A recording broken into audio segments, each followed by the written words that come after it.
And we are live for the spotlight clip here today with Charles Cohen, founder and CEO of Department of Trust. How are you doing today, Charles? I'm great. How are you?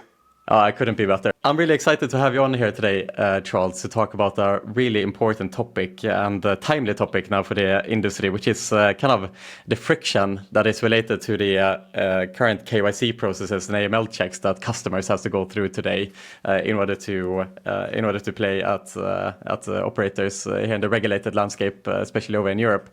And obviously, you have started a company here, Department of Trust, that is trying to solve at least part of this friction that is being caused to the players. But without me going too further into this, can you perhaps give us a bit of an introduction to the company and to yourself here, first of all? I've been in the gaming industry for 15 or so years as an operator and also as a developer of mobile gaming and sports betting. I started this because I felt that there was a really big need, as well as an opportunity, actually, to address the problems of some of the problems around problem gambling, safer gambling, as well as AML and fraud that were really coming to the fore. And, you know, it's easy for us to forget, but the online gambling industry really isn't that old.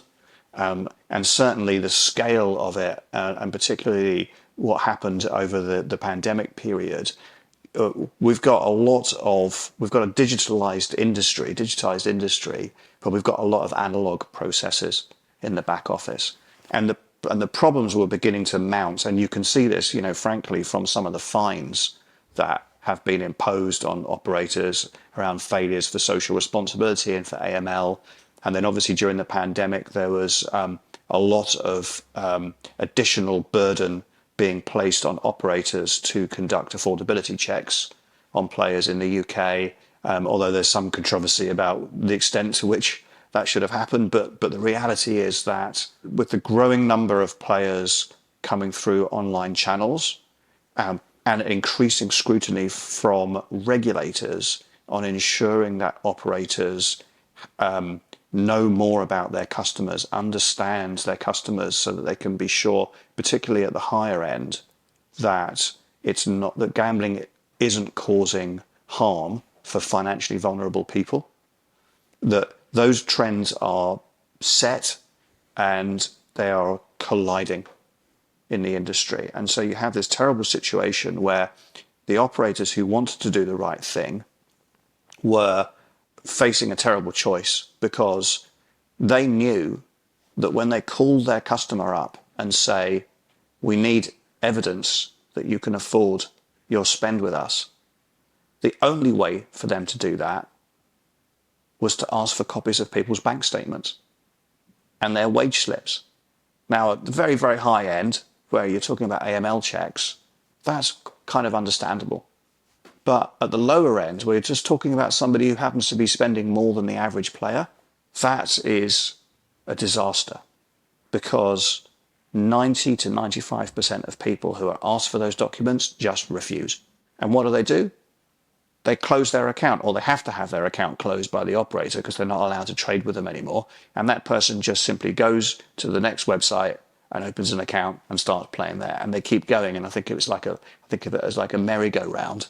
Yeah. And this is a completely unsustainable situation, because it utterly destroys any ability for there to be trust between the operators and their players.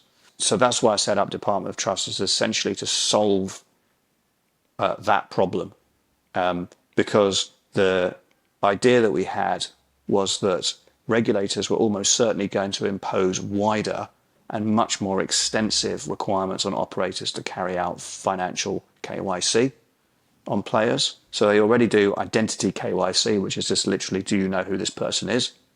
And do you know that they're over 18? And now the question is financial KYC, which is, do you know that they can afford it?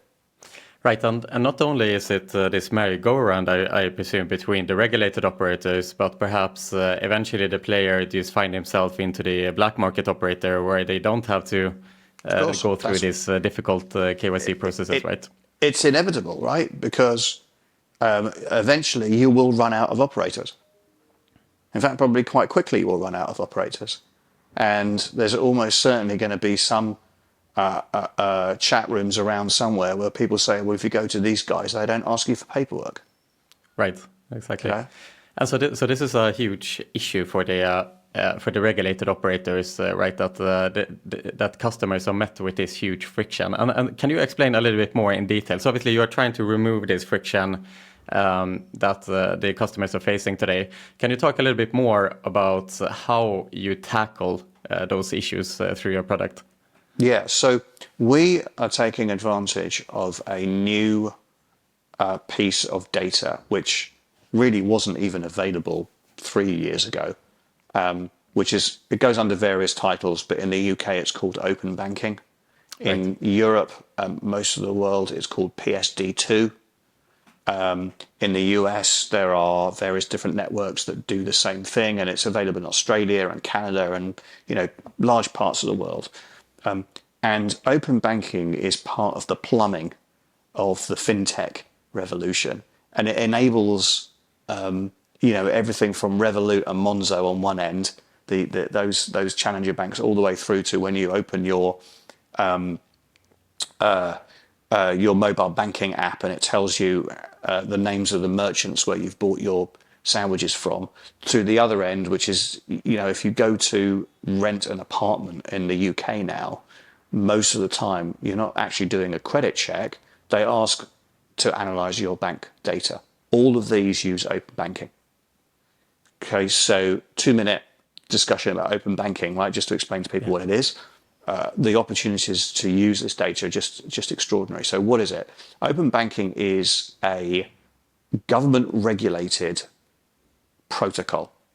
And what that means is that the financial regulators in each country require the banks who offer normally just current or checking accounts and savings accounts, but also often business accounts. They require them to allow consumers, their customers, to authorize sharing of their data. But the way that it works is quite simple. A third party who is regulated or registered by that financial authority gives you a link, and that link opens your mobile or your online bank. You log into that, and your online bank says, are you willing to share your data with this company? So you are instructing your bank to share the data they have about you with a third party. And if you think about it, that is absolutely the right way to do this, because any sense that that data is available to people without your express and explicit consent is really dangerous. So the way that the governments around the world have set this up, to me, is perfectly sensible. And I think anybody who says, oh, there's too much friction, doesn't understand the fact that this is extremely sensitive information, and nobody in their right mind would want it to be shared at a click of a mouse, right? You've got to go through a process. You've got to know that it's happening, and you've got to opt into it. And so, of course, the wonderful thing about it is that once the person has given that consent, the rest of the journey is super simple. So what then happens, right, is in the background, once you've told your bank that it's okay to share your data with this other company, that other company can then retrieve transactions, balances, account information from your bank through an API and process that in order to produce the services, whether those are personal finance apps, risk scoring, all of that kind of stuff, right? They can't access your money, they can't move funds, there's a lot they can't do. They can't change anything. They can just read it, right? And that's the bit of open banking that we use to create our app, which is this personal finance app we call Bet Budget, which gathers data from all your bank accounts and tells you how much you've got and how much you spend, and identifies all your gambling sites and all that kind of stuff, and also the risk scoring. So the financial KYC bit that is available to operators. But it's all about consent, and consent is all about trust. It's a very easy process. It's available to anybody with an online bank account, which is fine for our use case, because you can't really do online gambling unless you've got some form of online banking, because how else are you going to pay for it? Right. and it's secure because we're relying on the bank's own security and that regulated structure. We're not relying on the market actually to provide it. It's all regulated. So there's every reason for people to believe that this is a safe and reliable thing to do. So it's easy and it's quick. Fantastic. So, Charles, you're obviously British yourself, based over in the UK, and recently the UKGC finally, you could say, released the white paper, and the white paper focused quite a lot on the affordability check process, and there are two different checks here, kind of like one passive that happens very early in a customer's journey, and one that is more active. And I presume that is this ladder that you guys are more involved in here. But can you talk a little bit more about the UKGC white paper in relation to kind of the KYC processes and affordability checks, and kind of how those checks are carried out, how they will kind of impact the operator, and how then perhaps these type of open banking solutions can make it easier again to the customer? Sure. If you go back to what we were saying before about the situation today. Yeah. Okay, the situation today is that the checks that operators undertake are basically arbitrary. So each operator has to decide for themselves what level of losses they are going to stop a person at in order to ask for information. Okay. The key development in the white paper is that is no longer a matter of choice for the operators, and therefore there is no commercial incentive and there's no risk associated with trying to figure out what the right line or level is. There is a rule. I won't go into it now, but anybody that's interested, there's a flow chart that we've designed, but essentially it varies depending on whether the customer is over 25 or under 25. And then there's a level of net loss on the last 24 hours, the last 30 days, the last 90 days, and the last 365 days. And you just have to run a calculation of net loss against those figures every time a customer plays, and from that you determine whether you require no check at all, a soft check, or an enhanced check, as they call it. The only thing that's worth people remembering is that the Commission has, and the DCMS have very clearly said that you shouldn't make the decision based on the net loss condition on its own. You need to factor in everything else you know about the customer. So, for example, if you're using a system like Mindway or Necton or something, and you're monitoring behaviour, you'll be expected to include that as well. So, just because somebody hasn't met the net loss threshold, for example, this month, they might still have triggered a warning from their behaviour, in which case you might still want to make an intervention or run a check of some kind. Okay, so but the net loss gives everybody a very, very clear line at which they have to conduct certain types of check. All right, that's huge and really, really important for the industry. It's what people have been calling for a long time, because it means that it's not a commercial decision anymore, which is exactly right. It shouldn't be. It should be a regulated decision. So I think everyone is welcoming it. There is obviously questions about what the exact levels are, but it's almost of secondary importance. The fact is that there are going to be some rules, and that's super important. And I've yet to come across an operator who thinks it's a bad thing. Right. So then the two that you asked about, what are the two different levels of check? So the first level of check is a lookup based on the identity of the person against what they call public source or publicly available data. So in the UK, if you are taken to court because you haven't paid a parking fine, or you've defaulted on a loan, a regulated loan, and you have to enter into some sort of court mandated agreement in order to pay it off, those generate a record in a public database called a CCJ, or County Court Judgment, and those are available to gambling operators through the credit reference agencies. Okay, what you can't get as a gambling operator from public source data is you can't get credit information.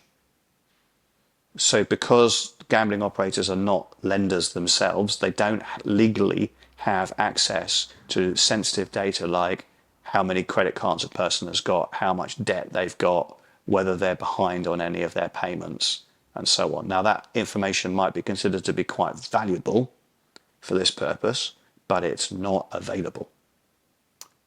Okay, so what you can get from the credit reference agencies is as much as they're allowed to tell you, which is essentially whether on, it's a bit like a smoke alarm. It will tell you whether there's a fire going on in the kitchen, but they won't tell you what's burning. Right. Okay.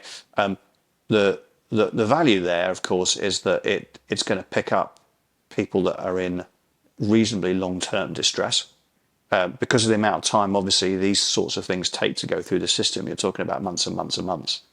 So if you defaulted on your credit card today, and it's not like you're not likely to enter up in a CCJ for 6 months at least, you know, and then of course it's got to get onto the system. So it's not up to the minute, but at the same time, because it's really in the white paper only trapping people at relatively low levels of spend, it's also just I'd say a pretty reasonably sensible checkpoint. There are a lot of myths about these soft checks and about the sorts of data that might become available. So one myth is this idea that it can affect the credit score. It can't affect your credit score. It does leave what they call a footprint on your credit file. But you, as the credit file owner, are the only person that can see that, because it's what they call a soft check. So if you go to apply for a credit card the next day, the lender that you're talking to will not know that a gambling company has done a soft check. Okay, that's really, really important. One of the risks, sure. So one of the risks in this whole thing is that if there's some sort of deal done that allows much more sensitive data to be accessed for gambling, that there is a risk that that leaves a hard check on the credit file, which is equivalent to applying for credit. That is an extremely risky proposition, because you could start finding that people's access to credit is actually impaired by the fact that they're gambling. Exactly. Right. Which, you know, civil liberties is just the beginning of all the reasons why that just shouldn't ever happen. Shouldn't be allowed to happen. So, you know, there's quite a long way to go. But the basic checks that the government is talking about for the low level of loss do not leave that mark. So they're perfectly safe. And all that the individual has to do is consent to allow the check to be run. And they only need to do that once for each operator. That is a very interesting point, actually, that I hadn't heard about before, for sure. It's really interesting, Charles. If we zoom out a little bit now, so obviously from a player point of view and from responsible gambling point of view, the affordability checks are of course important, and it's important to remove friction. Another aspect to this, of course, is the escalating fines that are being handed out by the regulators. As you pointed out here earlier, the fines have escalated recently, and we spoke about this in the prep call here earlier, but there is a website that everyone should check out, which is called gamblingindustryfines.com, which is kind of an aggregate of all the fines that are being handed out by the regulators. And you can also see kind of the total fines that are handed out by all aggregators combined per year.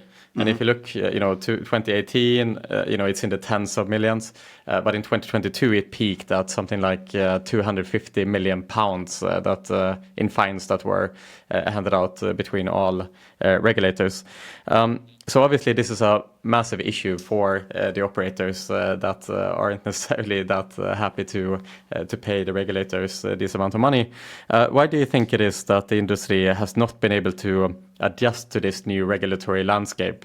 And what is needed to be done to kind of start fixing this issue and getting to grips with the regulatory requirements that are set by the regulators?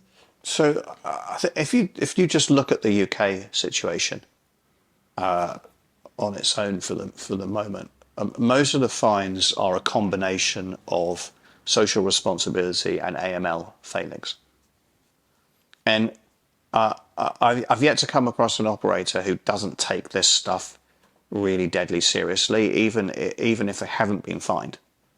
Right, and it's not really just the threat of the fines. It's also the fact that, particularly for AML, you have to remember that if you look at all of the offences that are related, there is potential liability for the directors of the companies if they're allowing their gambling site to be used for money laundering and they don't report it. So it is different to the social responsibility side. Although it's interesting that the gambling regulator is imposing fines for AML, not the financial regulator, and it's falling short of criminal prosecution. So you can see that what you've got here is the authorities putting pressure on people, and they either are unprepared or unable to address the problems. And I think that the problem is not one of willingness, it's one of capability. And it's quite simple. Gambling companies are entertainment businesses. They're not financial services companies. So for them to incorporate what is actually a very complex job of monitoring their service for anti-money laundering and then all of the social responsibility and affordability questions that are even more complex on top of that is a very hard job. And as gambling companies, they don't have the privilege that financial services companies do of having access to information sets that allow them to automate these processes.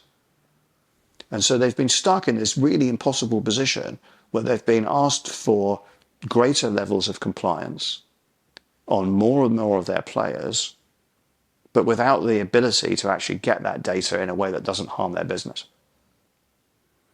Right. And there's been a lack of clarity as well. Some people have complained about not knowing what levels there are, not knowing what they're supposed to do, and so on, which is not so much true for AML because that's fairly well established, but on the social responsibility side.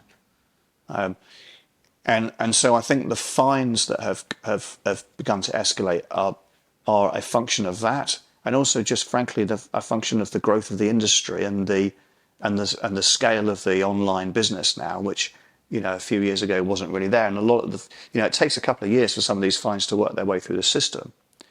So some of the really big recent fines in 2023 relate to things that happened 2 or 3 years ago. Yeah, exactly. It's a lag there, right? It takes time to discover these. That's right. But which of course makes you think that what are the levels of fines going to be in 24, 25 when you've got the full sort of COVID peak of wagering going on, of when people were all locked down and there was basically nothing else to do apart from play slots all day. Right. And there wasn't even any sports betting unless you wanted to bet on ping pong in Azerbaijan, right? Classic table tennis peak there for a while, right? Yeah. So I do feel for operators actually that they're always really stuck between a rock and a hard place.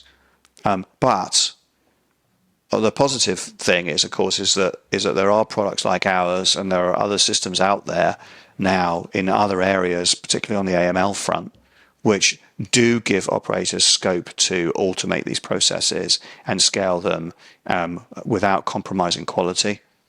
You got a lot of people in these companies who are super experts in these processes, but they can't do it all because it's just too much.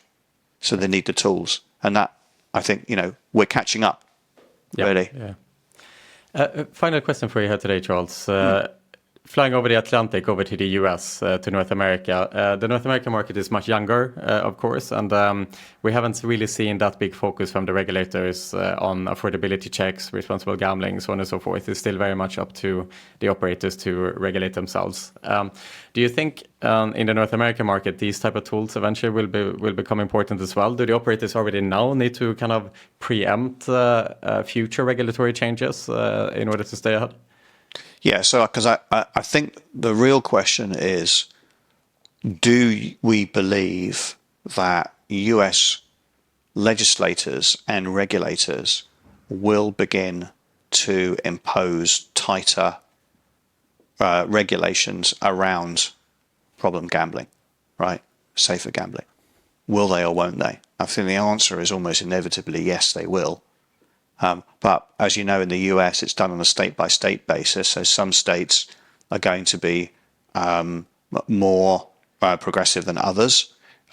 Some will. So, you know, if you've only got sports betting, you might have a completely different approach to if you've got iCasino as well. And obviously, then you've got on top of that, you've got the different regulatory cultures that you have in each state. So, you know, if you compare the way that, say, New Jersey regulates, it manages its market versus, say, Nevada, they're completely different approaches. And those are historical, and they are as different to each other as, say, France and Germany when it comes to regulations. You've also got to take account of the fact that the US has a different attitude to this sort of thing in general. And it's much more focused on personal responsibility. However, if it turns out, as we imagine it probably will do, that the great increase in online gaming in particular does create problem gamblers in large volumes, then you would expect them to start looking at it probably almost like a form of pollution. Right, this is an industry, it's a great industry, there are many benefits from it, and yet it also creates some difficulties. We need to mitigate those, right? And I'm fairly sure they will. And, you know, if you look around, let's say New Jersey, for example, is you know, quite advanced in beginning to establish safer gambling as a licensing condition. You know, it expects certain things that its operators to do, and you know, other states are looking at that and are likely to probably adopt similar things in the future. And so you will get this process where one of them moves, another one responds, and so on, and it gradually changes the tone of things.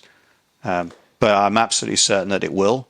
I'm also certain that it will be a good thing, because they will be able to adopt all of these new technologies and processes, and a lot of the learning that will come from Europe will be able to be adopted, which I think is a good thing. And in a way, it's only going to mirror what's already happened, because after all the pioneers in the industry were European and moved over to the US market. So I think it's inevitable. I couldn't tell you when it's going to happen, but it will happen. I think probably sooner than many people imagine, in one or two states. Yeah, really interesting, Charles. And as you point out here, of course, it's so important for the American operators to learn from the perhaps mistakes that the European operators have kind of gone through and is now trying to fix in the 2010s and leading up to this point at 2023. And just as a kind of a closing point here on a lighter note, I also took note on gamblingindustryfines.com that the trend for 2023 is actually looking quite positive in terms of fines compared to 2022. And so it seems that the industry here on the European side is kind of coming to grips somewhat, at least, with these issues. Of course, thanks to the products that you are launching and others. So that is certainly good to see. But Charles, thank you so much for talking us through these problems that the issue is facing. This is obviously on the top of the agenda for pretty much all operators here on the European side, and it's always kind of the talk of town. And obviously the operators, they want to focus on being entertainment-driven companies, but they have kind of been forced in the last couple of years to be more focused on KYC and just staying compliant in general. And so it's great to hear that the kind of third parties like yourself are now kind of stepping up to the plate and helping the operators to solve these issues. So thank you so much, Rolls, for coming on today, and I wish you all the best of luck. Thank you, Pierre. It's been great. Really enjoyed it.